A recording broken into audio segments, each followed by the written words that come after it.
The current administration has been very challenging and still hopeful. We as Nigerians, we are being hopeful and patriotic that things will turn out better. On today's segment on the big agenda with Prime Reporters News, joining me is a very distinguished personality in the name of distinguished Senator Onyekachi Peter, representing the Ebonyi North Senatorial District. You're highly welcome, sir. Thank you. That I'm an APC member. I must tell you that the current administration is out, to give Nigerians the hope they have been looking for in terms of development, in terms of securing lives and properties of Nigerians. In view of the fact that this government came on board when we are badly challenged as a nation in the area of insecurity, in the area of infrastructural decay, we can't deny that fact. But President Tinubu, like I've always said, is a man with understanding as to how things work. His policies and programs so far is convincing that the man can actually fix Nigeria. One, he understands the economy of the country. He has worn the shoe and know where it pinches, being a man coming from the private sector. And I'm convinced beyond reasonable doubt that he's competent and capable of fixing all the challenges we are facing as a nation. Over the years, we've known that Nigeria as a developing country hasn't gotten all that it deserves or where it should be. So while we are hopeful for growth, a lot of people still believe like it has never been this tough. So do you believe as an APC loyalist that there is a light at the end of the tunnel? There is light at the end of the tunnel. I say so because when you look at his policies and programs, you will know that he has a good plan. And that good plan will give positive results to all what Nigerians have been yearning for, which is good governance. Remember, as a nation, we are one of the richest in Africa, if not the richest in Africa. But our problem has always been bad leadership. People, aspire to be president just for the sake of being president. But this time around, we have a president that is on board with plans and the policies to achieve those plans. You can see how he boldly removed fuel subsidy.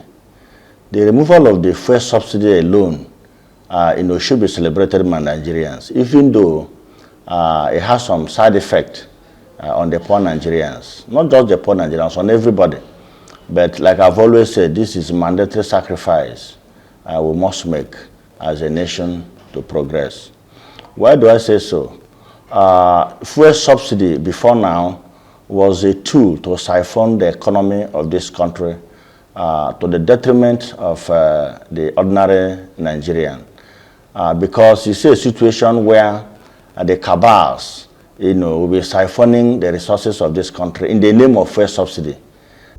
Well, the measures either before or after is immaterial. The most important thing is what do we stand to gain? And in this context, the removal of the fuel subsidy will increase the revenue generation of the country because we now have more money to embark on meaningful projects.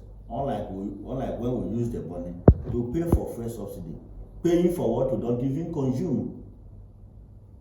So whether the effect, the side effect is there, of course, nobody can deny that. It's biting hard on everybody.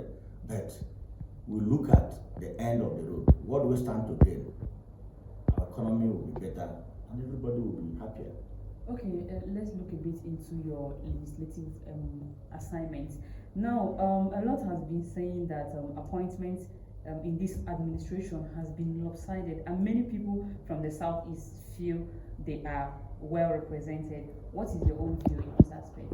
Well, on the issue of appointment, of course, the appointment into the executive positions, of course, the sole responsibility of the executive. Our duty is to do confirmation when necessary. And so far so good. In the appointment of the ministers to start with, I must tell you that Mr. President has actually acted in line with the provision of the Constitution, which is the ground norm of the nation. So, and I think it has been fair, to all the zones, particularly the southeast. You can see the southeast is having a Minister of Works, which I believe, after the Attorney General, the next position should be Minister of Works. And this is the very first time people from the southeast is occupying that position. So I believe that Mr. President is fair enough. Okay, well, before the holiday, you intended to move a motion demanding for more political appointment for the people from the southeast. How far has that gone? Yeah, of course. We like Oliver Twins, we always ask for more. We're agitating for more because other zones outside the statutory one minister per state also had extra ministers. So we're agitating that we should have more. Even though for us to grow as a nation, we must always tell ourselves the truth. And politics is a matter of what did you bring to the table. We, the Southeasterners, we didn't vote for APC in terms of the presidential election. But all the same, we've learned our lessons. And this time around, we're going to connect with the center, which is the ruling party. Because it's only when that happens that we'll have the moral justification, to make some political demands. Then on 4th of July, you moved a motion urging the Inspector General of Police to stop harassing Nigerians. What has been the progress, or what is the progress so far of the motion? Well, I think the motion have actually helped, even though the problem is still persisting.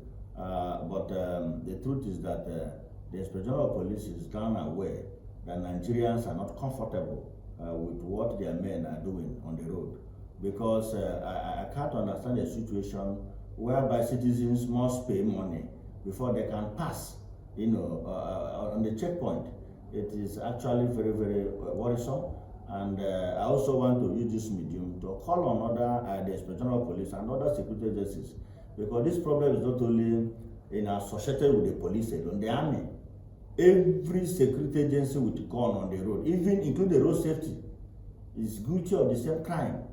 And the earlier they stop this, the better, because Nigerians may no longer take this mess, because we've outgrown that. Imagine a situation if a commercial driver moving from east to west, you must budget about 10,000 or 20,000 for the police on the road.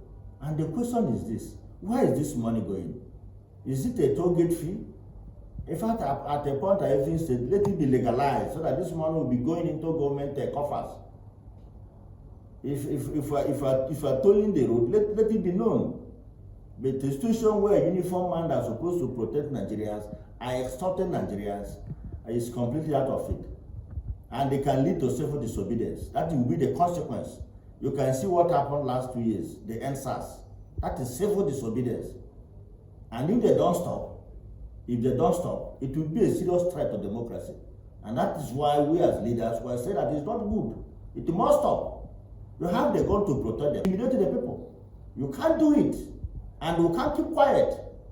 And I want to, use this medium to call on Nigerian youth to resist this robbery, because it's the day robbery. Anywhere you see a policeman on a checkpoint, yes, subject yourself to check, but when he wants to extort you, say no and cry out. People like us are ready to talk, because Nigeria must be better. Nigeria is for us, the younger generation.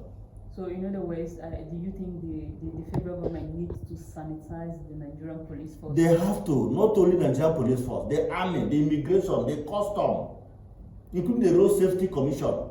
Their own is even the worst. They ask you to pack. You pack, bring your paper. There is no paper. They need the money inside the paper. And they all claim that they are serving the nation. They are destroying the nation. And people like us are ready to voice out. We're not afraid of anybody. The IG must sit up, or else he should leave the seat. If he cannot control his men, it means he's not competent of being on that seat. And he should vacate that seat. And I'm sending to him as a message, because the extortion is still ongoing on the major roads, even in the villages. The constitution says bail is free. If a suspect is taken to the police station, the constitution says investigate and release the person on bail if it's a bailable offense. If it's not a bailable offense, charge the suspect to court. That is the law. The idea of insisting that suspect must pay money before they be released is completely out of it, and we can't take it. I've made it as a law in my own community. If a policeman serving in my community and I hear that you collected money from my people before releasing on bail, you must pay, and you pay with damages. All right, so finally, let me get your voice on this. This sounds like an advice than a question. Very good advice, because the consequence is civil disobedience that will come very soon. Because Nigerians are too big to be subject to this type of mess. No, sir. Don't you, you the elected officers and traditional rulers, don't you think there is need for you to put heads together to look into the insecurity in the north, southeast? And again, is it necessary to negotiate the release of Nmandi Kanu? Well, the case of Nmandi Kanu is in court. And as a lawyer, I can't discuss a matter that is in court. But we've advised before now for political solution. And I believe that the federal government is looking into that. Well, we believe, or rather I believe that a lot of insecurities happening in the southeast is some, to an extent, I would say, is regarding Nmandi Kanu's issue. Of course, that is what the agitators are saying, that not until their master is released, there will not be peace in southeast. So what should happen? Because a lot of people, a lot of harms, a lot of damages are going on in the southeast. Yes, we can't deny that. Everything. People don't even sleep. We can't deny that, and that is why I said we are opting for political solution. That is the much I can tell you, because the matter is in court. I can't say beyond this, but I can tell you we are looking towards political solution. All right, thank you so much, sir. And lastly, I would want to know, in this new administration, what do you think this government should do differently to make sure that the economy is better? Thank you. What government should do differently, which I think they have started doing, is one, to combat this problem of insecurity and restore normalcy in every part of the nation, fix our infrastructure, particularly our roads, which I'm sure the president is already out to do, create jobs for our teeming unemployed youths. If government can do these three things, Nigeria will bounce back as the giant of Africa. And I believe beyond doubt that President Tinubu has all it takes to fix these three major problems: unemployment, infrastructural decay, and insecurity. He has all it takes. And he must do it, because that is why Nigerians voted for him. And I believe he will do it, because he's a man of capacity. All right. Thank you so much. So we do really appreciate your audience on this program. So to this point,